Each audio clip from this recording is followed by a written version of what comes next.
Welcome to a deep dive, into this fascinating world of Tritordeum. Ooh, Tritordeum is this brand new cereal crop. It's a hybrid of durum wheat and a wild barley called or DM Chilens. Gordium chilens. Yeah. And it's got this gorgeous golden color, thanks to high carotenoid content, Yep. which we know is linked to some potential health benefits. Exactly. Today, we're going to explore its origins, breeding challenges, and its potential to, maybe revolutionize the future of wheat. It's a really exciting crop. Yeah, there's a lot of promise there. So let's start at the beginning. Where did Tritordeum come from?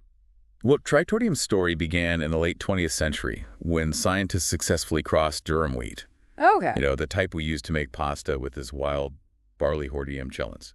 Okay, so what's so special about Hordeum chilens? It sounds like it was the key ingredient in creating this, super grain. Yeah, Hordeum Chilens brought some really valuable traits to the table. It's Mm. naturally disease resistant, can handle tough growing conditions, and as you mentioned, is packed with those carotenoids, which give Tritordium its golden hue. So it's like they took the best of both worlds. Durum wheat for its familiar qualities, and Hordeum chilens for its hardiness and nutrition. Exactly. Yeah.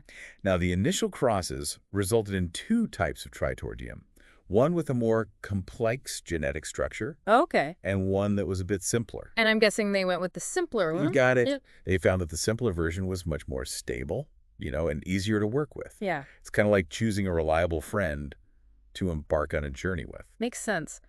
So they had this promising new crop, but I imagine it wasn't all smooth sailing from there, right? What kind of challenges did they face? One of the biggest hurdles was how Tritordium dispersed its seeds. Oh. See, Hordeum Chilens naturally spreads its seeds far and wide, Oh, which is great in the wild, mm-hmm. but, not so helpful for farmers trying to harvest a crop. I see. So it was like trying to farm confetti. Pretty much. Imagine trying to harvest grain when the seeds are scattering in every direction. Right. This is a logistical nightmare. So how did they solve that problem? Did they have to invent some kind of special harvesting equipment? Well, they actually took a two-pronged approach. Okay. First, they tried to induce mutations in both Hordeum Chilens and Tritordium Okay. to make the seeds stick together better. So they were trying to reprogram the plant's DNA? Exactly. Like- They were trying to tweak the genetic code Yeah. to make the seeds less prone to scattering. Now, unfortunately, that approach didn't quite pan out for the seed dispersal problem. Okay. But Well, bummer. But I guess even failed experiments can lead to new discoveries, right? absolutely. In fact, this led to the discovery of Tritordium lines that were resistant to certain herbicides, Really? which was a huge win for farmers. Wait, so they stumbled upon herbicide resistance while trying to solve a completely different problem? That's incredible. Talk about a happy accident. Yeah, it was a real game changer because it meant farmers could potentially control weeds more effectively without harming the Tritordium crop. So what was their second approach to taming those wild seeds? Well, they got creative and decided to cross Tritordium with common wheat, Okay. hoping to introduce the free threshing trait, which essentially means the seeds separate easily during harvest. So they borrowed a page from Common Wheat's playbook. Precisely. And it worked. They found 3 Tritordium lines Wow. that had adopted this free threshing ability. That's amazing. So they essentially domesticated those wild seeds. You could say that. And what's really fascinating is that they achieved this through some clever genetic manipulation. Okay, now you've got me hooked. Tell me more about how they pulled that off. Well, 2 of the lines, HT374 and HT376, achieved this through a chromosome substitution. Okay. Think of it like swapping out a section of an instruction manual. So they swapped out part of Tritordium's genetic code with a section from common wheat. Exactly. They replaced chromosome 5D from wheat with chromosome 5H from Hordeum Chilens. And that one swap made all the difference. Wow, that's incredible. I never knew a single chromosome could have such a profound effect. It really highlights the power of genetics. Now, the third line, HT382, is even more interesting because it underwent a double chromosome substitution. A double swap. That sounds even more complex. It was. They swapped chromosomes 1D and 2D from wheat Okay. with their counterparts from Hordeum Chilens. Okay. And surprisingly, this also resulted in the free threshing trait. So they found 2 different genetic pathways Yeah. to achieve the same outcome? That's fascinating. It is. It shows the complexity and adaptability of plant genetics. But this breeding journey wasn't just about solving the seed dispersal problem. Okay, so what other treasures did they uncover along the way? Well, one of the most significant benefits Tritordium inherited from Hordeum Chilens was disease resistance. That's huge. especially with all the challenges facing wheat crops these days. Exactly. Tritordeum shows resistance to diseases like septoria leaf blotch, Oh, which what? is a major concern for wheat farmers. So not only did they solve the seed dispersal problem, but they also ended up with a disease-resistant crop. That's a win-win. It really is. Yeah. And it highlights Tritordeum's potential as a genetic bridge for improving wheat varieties. Now that is an exciting thought. Yeah. So they've got this potentially disease-resistant free threshing Tritordeum. But how do they really delve into the intricacies of its genetic makeup? Well, that's where molecular markers come in. Okay. They're like signposts along the Tritordeum genome, helping researchers understand which genes are responsible for which traits. So it's like having a genetic roadmap. Precisely. Yeah. Now, in the early days of Tritordeum research, there weren't many DNA markers specifically for Hordeum schillens. Right. So they had to get creative. So they were navigating uncharted territory. They were. They had to develop new markers. Yeah. And use a variety of techniques to piece together the genetic puzzle. It sounds like a real detective story. It was. And just like in a detective story, there were breakthroughs and setbacks along the way. Okay, I'm on the edge of my seat. Tell me more about these breakthroughs. Well, one of the biggest breakthroughs was the development of EST markers from barley. These markers were transferable to Hordeum schillens, giving researchers a powerful new tool. So they finally had a reliable map to guide them. Exactly. And that map led to some remarkable discoveries. For instance, they found that some Hordeum schillens sequences were actually eliminated in Tritordeum. Wait, eliminated? Like they just disappeared? Well, not entirely, Hmm. but their presence was significantly reduced. Okay. And this actually contributed to Tritordeum's stability as a new crop. It's like the plant streamlined its own genetic code, keeping the best parts and discarding what wasn't essential. That's fascinating. So it's not just about adding new genes, but also about refining the existing ones. Exactly. And this genetic refinement has played a key role in Tritordeum's success. This is incredible. So they've mapped out the genome, tackled the seed dispersal problem, uncovered disease resistance. What's next in our deep dive into Tritordeum? Now we get to explore the qualities that make Tritordeum truly unique. Its golden color, its potential health benefits, and its journey from the lab to our tables. This is where it gets really interesting. So let's dive into the next chapter of the Tritordeum saga. Let's talk about that golden color. Yeah. You mentioned it earlier. It's not just pretty to look at. It's actually a sign of something special. I was wondering about that. Does the golden color mean it's more nutritious than regular wheat? Well, Tritordeum is naturally rich in carotenoids, Okay. those compounds that give fruits and vegetables their vibrant colors. Right. And they're also powerful antioxidants, Okay. which are linked to various health benefits. So this golden grain's like a superhero in disguise, fighting off those nasty free radicals. Yeah, you could say that. Yeah. And remember, Tritordeum has even higher carotenoid content than standard wheat. Ah. So you're getting a nutritional boost along with that beautiful golden hue.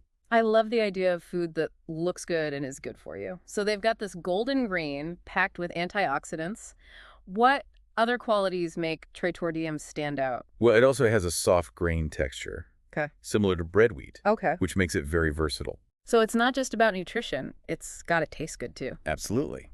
And that soft texture is likely due to genes it inherited from, guess who?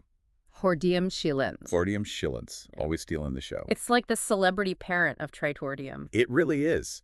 And research has shown that adding certain genes from Hordeum schillens to bread wheat actually enhances its softness as well. So Tritordeum isn't just a standalone crop. It's also a treasure trove of genes that could improve existing wheat varieties. Right. That's pretty mind-blowing. It is. And when it comes to bread making, researchers are exploring ways to optimize Tritordeum's performance. Okay, bread-making experiments. Now you're speaking my language. Yeah. What have they tried so far? Well, they've been experimenting with both traditional breeding methods and more cutting-edge techniques. So a combination of old school and high-tech approaches. Exactly. For example, they've been working to enhance gluten strength, Okay. which is crucial for good bread texture. So they're essentially trying to fine-tune Tritordeum's baking potential. Precisely.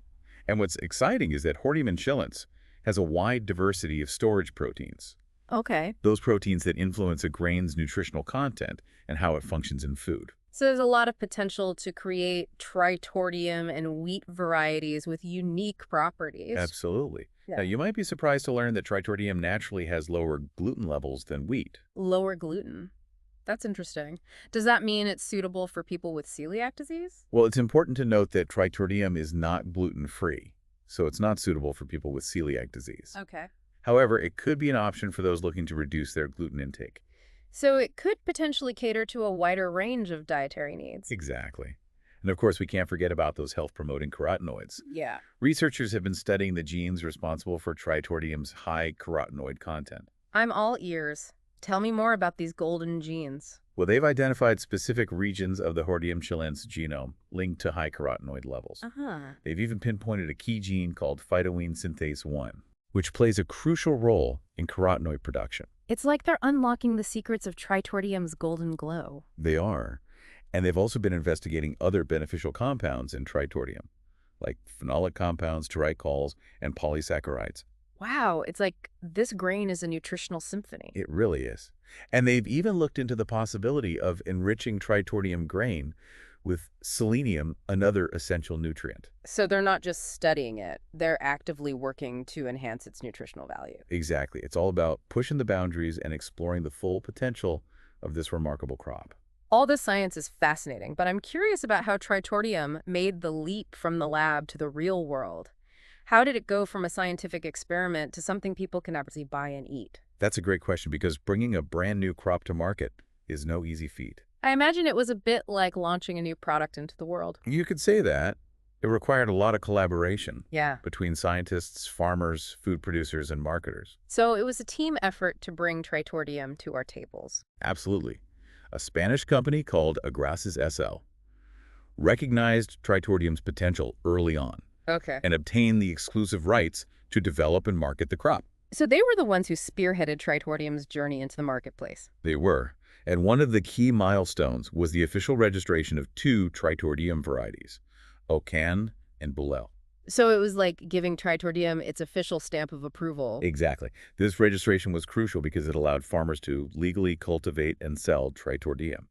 Okay, so farmers could grow it, but how did it actually reach consumers? Well, Gracis worked tirelessly to build a whole food chain for Tritordeum, connecting farmers, millers, bakers, and sellers. So they created a network to bring this golden grain from the field to our plates. Precisely. And thanks to their efforts, Tritordeum is now available in various forms, Wow. from flour and bread to beer and even pasta. Wow. A true farm-to-table success story. That's impressive. It really is, and it highlights the power of vision collaboration and a belief in the potential of a new crop. So what's next for Tritordeum? Where do we go from here? Well, the future of Tritordeum is brimming with possibilities. Breeders are continually working to improve its yield disease resistance and adaptability to different growing conditions. So making it even tougher and more productive. Exactly. And remember, its potential as a genetic bridge for wheat breeding. Imagine wheat varieties with enhanced disease resistance, improved nutritional profiles, and even better tolerance to drought and salinity stress. That would be a game changer for global food security, especially with the challenges of climate change. It really would. And beyond those agronomic improvements, there's also a lot of potential to explore Tritordeum's versatility in food processing. Okay, beyond bread and beer, what else can we do with this golden grain? Well, researchers have been experimenting with Tritordeum flour in a wide range of products, from cakes and cookies to pasta and noodles. Tritordeum noodles. Now that's something I'd love to try. They've even explored its potential in gluten-free products.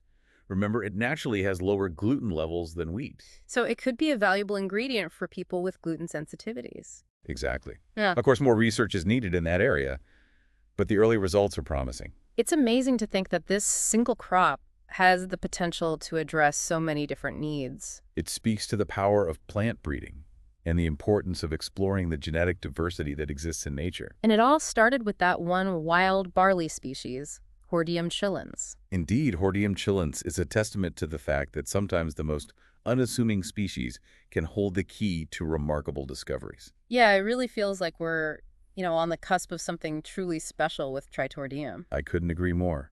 It's a reminder that even in a world facing, complex challenges, there's always room for innovation and discovery and hope.